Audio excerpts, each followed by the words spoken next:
Teman-teman, pembahasan kali ini tetap dalam pengawalan kasus Subang. Jangan patah semangat, sekalipun kita juga agak mentok lagi soal siapa yang melakukan eksekusi. Walaupun di sini sudah ada 5 tersangka, tapi 2 DNA ini milik siapa? Nah, itulah yang membuat kita menjadi tanda tanya. Sedangkan Danu ini sudah menyerahkan diri, tapi kenapa kok masih bulet? Ya, dalam prediksi saya dulu ada simbol dari seorang pejabat atau seorang aparat. Simbol ini keluar, ya. Simbol ini keluar, yang artinya official person. Jadi pejabat resmi pemerintahan, atau pejabat resmi yayasan, atau pejabat resmi sekolahan, artinya seperti itu. Tapi dari bulatnya kasus ini, kalau misalnya pelakunya adalah Danu, Pak Yosep, Bu Mimin, Arigi Abi, sesuai yang ditetapkan tersangka saat ini, orang ini tidak memiliki kemampuan untuk bisa menggendel masalah ini dari tahun 2021 hingga tahun 2023 ya. Hingga 2 tahun lebih masalah ini masih misteri, masih menjadi kabut dalam siapakah 2 DNA ini. Nah, disinilah karena mungkin ada campur tangan orang ini, pejabat resmi, entah pejabat resmi pemerintahan kah, misalnya pejabat tinggi dan lain sebagainya, ataukah aparat kah, ataukah pegawai yayasan atau pegawai sekolahan yang berkecimpung di sini. Tapi kalau sebatas pegawai sekolahan, pegawai yayasan, kemampuannya seberapa sih dalam menggendel kasus ini hingga 2 tahun lebih? Ya, saya rasa ada pejabat tinggi di sini. Apalagi saya masih sama kipas-kipas ya. Panas. Apalagi di sini dalam pendirian yayasan tersebut ada nama seorang bupati kala itu yang menjabat 2 periode. Tapi periode terakhir pada akhirnya terjerat kasus korupsi. Nah, disinilah sekolahan itu pendirinya ada sosok orang penting tersebut. Dengan adanya seseorang penting tersebut, pendirian yayasan, izin dan lain sebagainya, pastinya akan ada kemudahan. Dan tentunya pejabat ini pasti ada tujuan tertentu. Kalau nggak ada tujuan tertentu, tentunya dia nggak mau namanya dicatat sebagai pendiri yayasan, ya kan? Logikanya di situ pasti akan ada keuntungan-keuntungan yang didapatkan. Nah, kita korelasikan dengan dana bos ya. Pejabat itu menjabat tahun 2005, periode pertama tahun 2005 hingga tahun 2008. Kemudian menjabat lagi tahun 2008 sampai tahun 2013. Hanya saja di periode kedua ini dia kena jerat kasus korupsi. Nah, di tahun 2005 disinilah pemerintahan ada program dana bos. Tapi dana bos ini masih jelimet, masih harus ini melalui ini, jalan panjang untuk bisa sampai ke sekolahan. Nah, tahun 2020 barulah ada perubahan dari proses pencairan dana bos yang lebih simpel lagi birokrasinya. Makanya keuangan dana bos bisa langsung jeblok di rekening bendahara sekolah. Rekening bendahara sekolah ini adalah atas nama Amel. Kemudian yang menjabat kepala sekolah saat terjadi peristiwa itu adalah Wahyu. Kalau dulu dana bos masih melalui birokrasi yang rumit, tentunya dana bos ini akan disunat ini, dan disunat ini sehingga cair ke sekolahan menjadi mengecil, menyusut nominalnya. Tapi dengan adanya birokrasi yang jelimet ini, tentunya mungkin pejabat-pejabat ini bisa memantau atau bisa memangkas dan lain sebagainya. Tapi setelah adanya perubahan dari birokrasi yang bisa langsung jeblok ke sekolahan, pejabat-pejabat ini tentunya ya agak kesulitan karena uangnya ini harus langsung masuk ke rekening sekolahan yang atas nama Amel. Tentunya ketika uang ini mau ditarik oleh pejabat atau bos-bos itu harus melalui tanda tangan Amel dan kepala sekolah.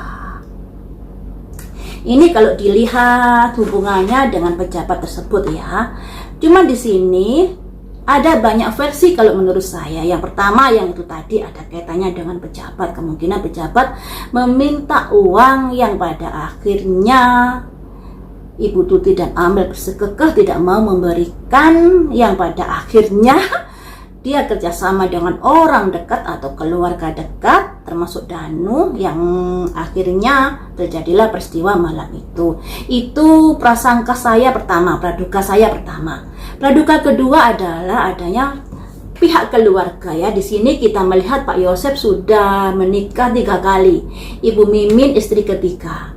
Dan tentunya dari pihak keluarga Ibu Tuti, Amel, Yoris ada ketidaksukaan jika dari uangnya atau uang yayasan atau uang apalah, harta apalah dimiliki Pak Yosep, khawatirnya nanti diberikan kepada Ibu Mimin.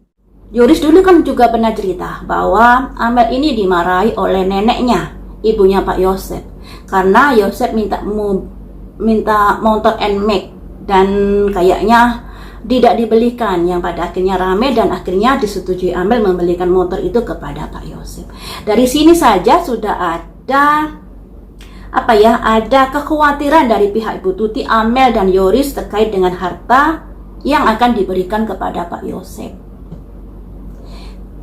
Kemudian dari Danu juga sudah pernah bercerita di podcastnya Kang Yahya bahwa Danu ini bercerita tentang cupu. Nah, cupu dengan bosnya Danu ini siapa? Yosep kah atau Yoris kah? Nah, yang pegang duit ini siapa? Yoris kah, Yosep kah? Yang menggaji Danu ini siapa? Yoris kah, Yosep kah? Nah, sedangkan Yosep sendiri minta uang 20.000 aja, minta Amel untuk uang bensin. Ini ceritanya Yosep kalau dia minta uang bensin 20.000 pada Amel kala itu ya. Dari sini kita juga tahu bahwa Pak Yosep tidak pegang uang, semuanya atas kendali Ibu Tuti, Amel dan Yoris masalah keuangan tersebut. Dan lagi saat mabuk, Danu ini berkicaunya bukan menyebut nama Pak Yosep, menyebut nama orang lain. Dan ini di hadapan para YouTuber Subang. Pada akhirnya YouTuber Subang ini memberitahukan percakapan itu atau memberitahukan kejadian itu kepada Pak Yosep. Pak Yosep diminta untuk lapor ke pihak kepolisian terkait kicauan Danu tersebut. Tapi Pak Yosep nggak berani, saya nggak berada di tempat itu. Kamu yang harus lapor karena kamu mendengarkan sendiri percakapan Danu. Sedangkan YouTuber Subang ini nggak berani lapor juga karena saat Danu berkata tidak ada rekaman, tidak direkam, tidak ada bukti. Nah, disinilah menjadi hal-hal yang yang mungkin dianggap sepele karena Danu ini kan saat mabuk itu dan di luar dari kesadaran. Tapi biasanya mabuk ini orangnya jujur loh ya, biasanya seperti itu. Tapi ya nggak tahu lagi. Cuman kalau di luar kesadaran tentunya pihak kepolisian juga akan sulit untuk dijadikan alat bukti.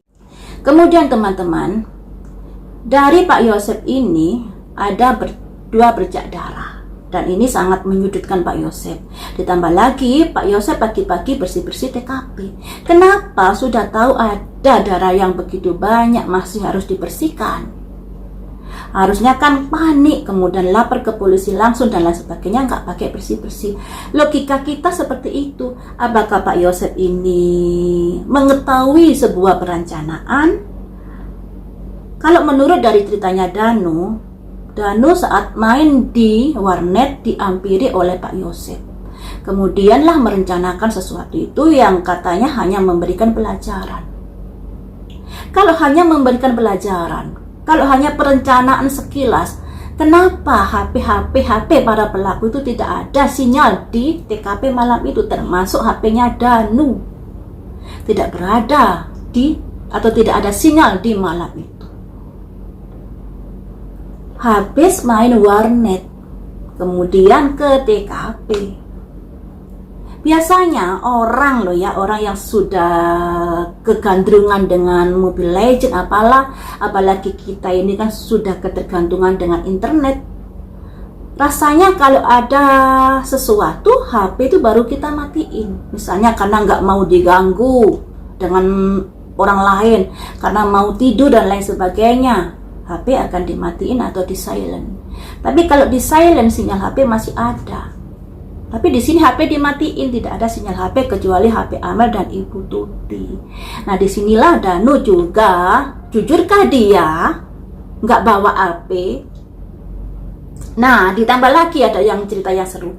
Danu ini kalau masalahnya Pak Yosep, dia ngeliat banget. Misalnya Pak Yosep yang minta dibawakan golok, diambilkan golok, kemudian Pak Yosep yang starter mobil Alphard dan lain sebagainya. Tapi giliran sopir Alphard yang sesuai dengan sketsa wajah, dia bilang nggak tahu. Giliran 2 DNA hingga saat ini pun masih buntu. Kenapa hanya giliran dari Pak Yosep aja dia mengetahui, sedangkan giliran dari kegiatan orang lain dia kayaknya masih menutupi? Ada apakah dengan Danu ini? Dari prediksi saya, Danu ini melindungi seseorang yang sangat dikasihi. Siapakah yang dikasihi Danu ini? Dari prediksi saya, yang dikasihi ini sebenarnya bukan orang yang kaya. Jadi bisa dikatakan kehidupannya menengah ke bawah yang dilindungi Danu ini. Kita beralih ke Yoris. Yoris ini seseorang kepala yayasan, pastinya sudah paham betul masalah hukum. Saat Danu digingging anjing, ya saat itu kan Danu masih belum didampingi pengacara saat digigit anjing itu. Baru setelah itu baru ada pendampingan. Setelah Danu digigit anjing, seorang ketua yayasan harusnya sudah melek hukum, gak akan mau menjadi satu kubu dengan Danu atau satu pengacara dengan Danu. Pastinya ada kecurigaan dari Yoris kepada Danu.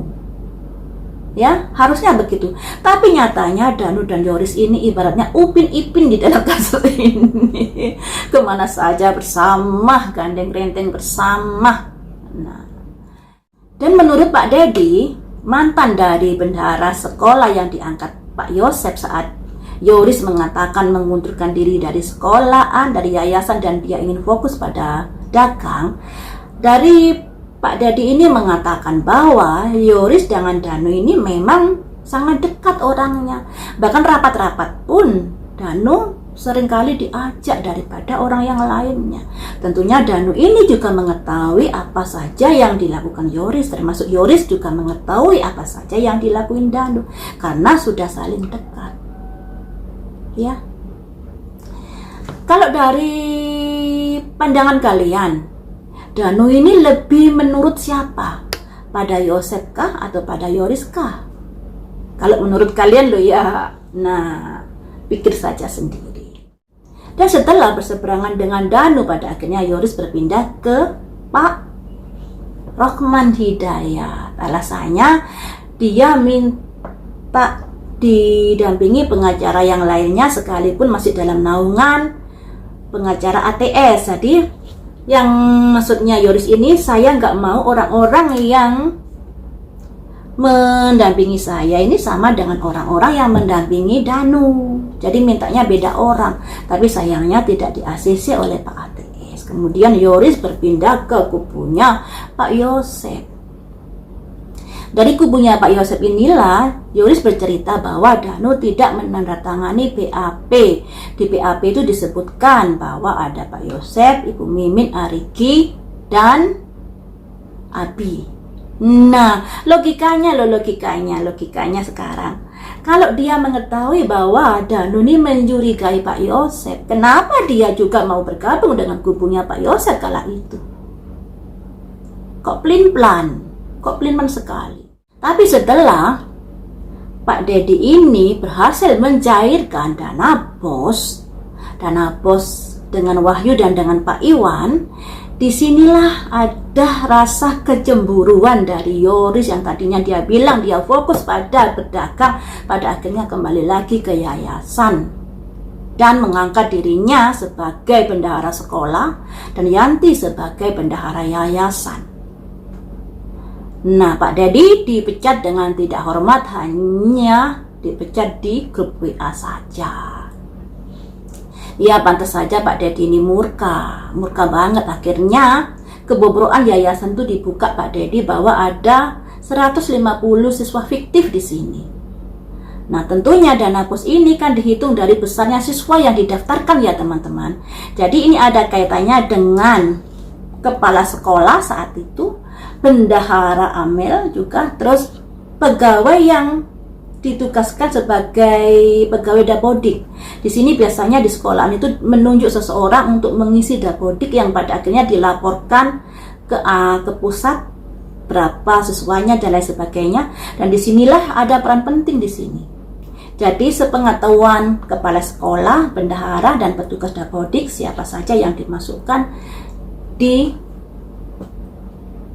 didaftarkan untuk mendapatkan pos itu tadi. Kita kembali ke kasus peristiwa pembunuhannya. Di Anjas di Thailand disebutkan bahwa ada banyak luka dari golok di tangannya Amel yang ingin menangkis. Kenapa golok itu tidak diendus oleh K9? Padahal K9 juga berjalan ke kebun belakang. Kemungkinan goloknya sudah dibuang. Jadi dari anjing ini tidak mengetahui atau tidak mengendus lagi ada alat bukti di belakang kebun tersebut. Atau juga bisa Danu ini berbohong, bisa jadi goloknya tidak dikubur di tanah belakang tapi udah dibuang jauh, itu juga bisa terjadi. Kemudian bajunya Danu ini di mana? Bajunya Danu ini di mana? Bajunya Danu di mana? Dan andai kata Pak Yosep ini sebagai pelaku yang kayak seperti versinya Danu, eksekusinya Pak Yosep, muncratnya darah ini tidak di 2 titik saja, pasti banyak muncratnya kemana-kemana, ke muka, ke ini, dan itu nggak semudah nggak semudah membersihkan loh, nggak mudah membersihkan baju-baju yang terkena darah seperti itu, butuh waktu. Apalagi perjalanan dari rumah TKP ke rumahnya Pak Yosep kan butuh waktu beberapa menit, dan kena angin pasti darahnya akan lengket di bajunya, dan bersihkannya itu juga sulit, pasti akan ada flek-flek di dalam bajunya. Apakah flek-fleknya hanya 2 saja? Dari baju ini pastinya harus ada didalami apakah ada noda darah yang lainnya tapi udah dibersihkan dan lain sebagainya, pasti pihak kepolisian sudah tahu. Pastinya loh. Dan ini 2 bercak darah ini sudah ditemukan saat awal dari kasus ini mencuat. Makanya Pak Yosep disuruh ganti baju di kepolisian kala itu. Tapi lagi-lagi Pak Yosep nggak ditahan saat itu. Nggak ditahan sampai beberapa tahun. Apakah di sini ada kerjasama dengan aparat, ataukah apakah di sini memang darah itu tidak kuat sebagai bahan bukti? Kita juga nggak tahu ya. Tapi di sini tentunya kasus ini kan disorot publik sangat-sangat tajam. Pastinya pihak kepolisian juga ada ketar-ketir ketika menyembunyikan sesuatu atau melakukan sesuatu yang tidak sesuai prosedur. Mungkin di awal-awal masih meremehkan kasus ini, tapi setelah sekian lama dipantau publik, tentunya Pak Polisi kalau mau melakukan sesuatu hal mikir-mikir dulu loh ya. Karena netizen ini sangat tajam dalam menyoroti kasus ini. Nah, kalau Pak Yosep ini sebagai eksekutif, eksekusinya tentunya aroma darah Amel, aroma darah Ibu Putih lebih kuat ke Pak Yosep daripada ke Danu. Manusia masih bisa dibohongi, tapi kalau guguk ini instingnya kuat, nggak bisa dibohongi. Kenapa hanya Danu yang digigit anjing? Padahal di situ ada Yoris, ada Pak Yosep, ada Ibu Mimin, terus ada uak-uaknya Danu. Kenapa hanya Danu saja yang berkecimpung atau yang digigit anjing? Padahal Danu bilang Pak Yosep ada di TKP, Danu hanya mengawasi di samping entah di samping entah di teras di luar TKP. Kalau Danu hanya mengawasi ya tentunya Danu kan nggak terlalu bau terhadap darahnya Ibu Tuti dan Amel. Tapi kenapa Danu yang digigit anjing? Alasannya karena Danu disuruh menguras kamar mandi. Menguras kamar mandi itu kan nggak langsung nyebur di bak mandinya. pasti ada lubang yang untuk mengeluarkan air. Jadi Danu, bajunya atau apalah juga mungkin nggak sampai terkena begitu banyak air di kamar mandi tersebut. Logikanya seperti itu. Makanya di sini kenapa Danu harus menutupi seseorang, menutupi 2 DNA ini. Kalau masalah Pak Yosef, Danu ini tahu. Tapi kalau masalah DNA dan supir Alphard, Danu bungkam. Danu nggak tahu. Siapa yang ditutupi Danu ini? Siapa yang masih masih disayangi Danu ini sehingga dia tidak mau jujur terkait 2 DNA siapa ini? Padahal DNA ini berada di pintu belakang mobil Alphard, sedangkan Danu ngomong yang membopong mayat Amir ini adalah Pak Yosef.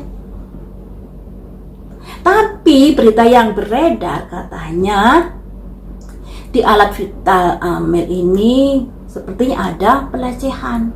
Masa Pak Yosef melecehkan anaknya? Kayaknya enggak. Kalau hal ini kayaknya enggak maton.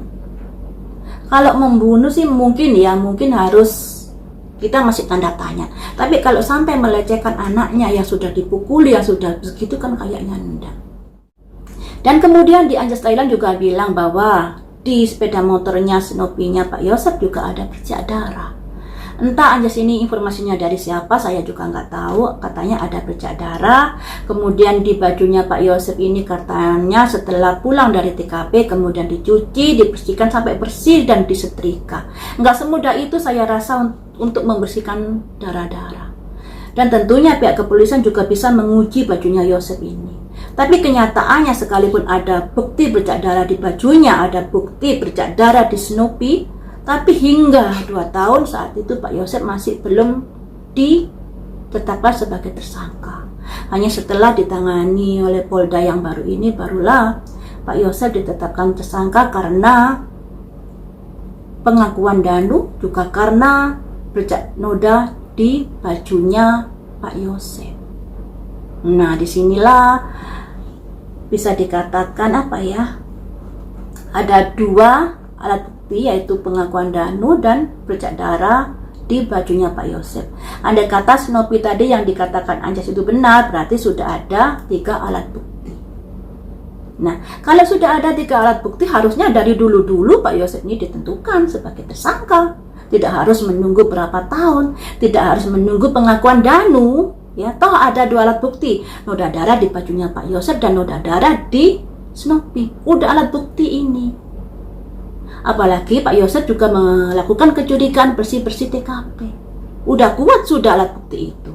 Tapi kenapa masih menunggu pengakuan Danu? Apakah 2 alat bukti itu tidak kuat saat itu?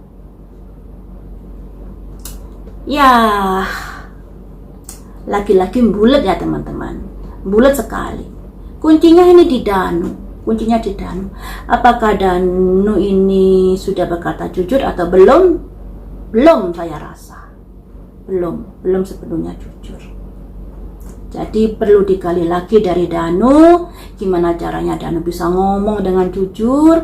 Aduh, sampai gemes. Kita bahas masalah Panpol ini tentunya disuruh atasannya. Dari siapa dia kuncinya kalau tidak dari atasannya? Makanya dia datang ke TKP. Dilala saat itu Danu dan kawan-kawan menjaga TKP. Danu, Wahyu, Kosasi, Opik menjaga TKP. Kemudian datanglah Panpol tersebut. Diampiri Danu ceritanya.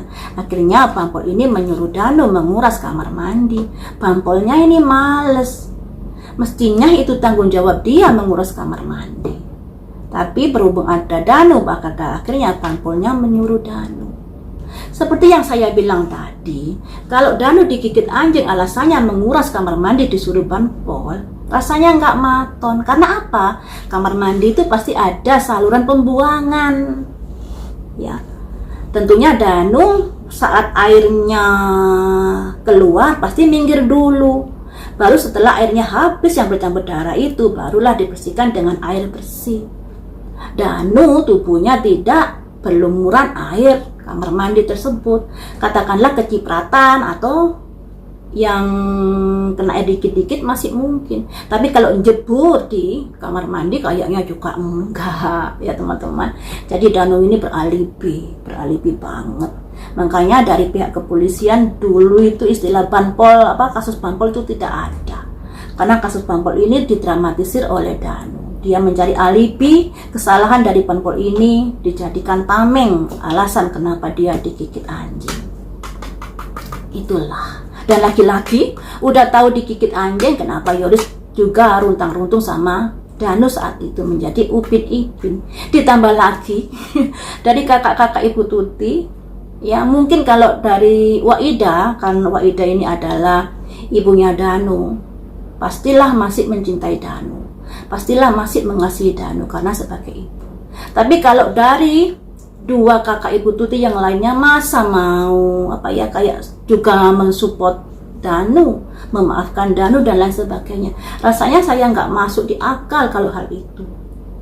Ya, ada balas budi apa uwa-uwa itu terhadap Danu sehingga sampai Danu sudah membunuh saudara kandungnya, kemudian maksudnya terlibat dalam pembunuhan tersebut, dan uwa-uwanya masih saja seperti itu, bahkan kesurupan, bengok-bengok Yosef. Itu bukan kesurupan, tapi itu luapan dari emosi yang ada di dalam pikirannya. Tapi luapan emosi itu kenapa kalau disorot kamera? Luapan emosi itu tidak harus disorot kamera loh. Tapi kalau hatinya sudah nggak kuat, meledak dimanapun saja bisa meledak, tidak menunggu disorot kamera. Jadi masalah ini menjadi rumit ya teman-teman. Rumit dikarenakan yaitu tadi saling menutupi, bukti-bukti juga sudah kabur dan lain sebagainya. Dan tentunya semakin lama kasus ini tidak terselesaikan, akan semakin sulit dalam pengungkapannya karena alat buktinya juga sudah diamankan oleh pelaku-pelaku tentunya.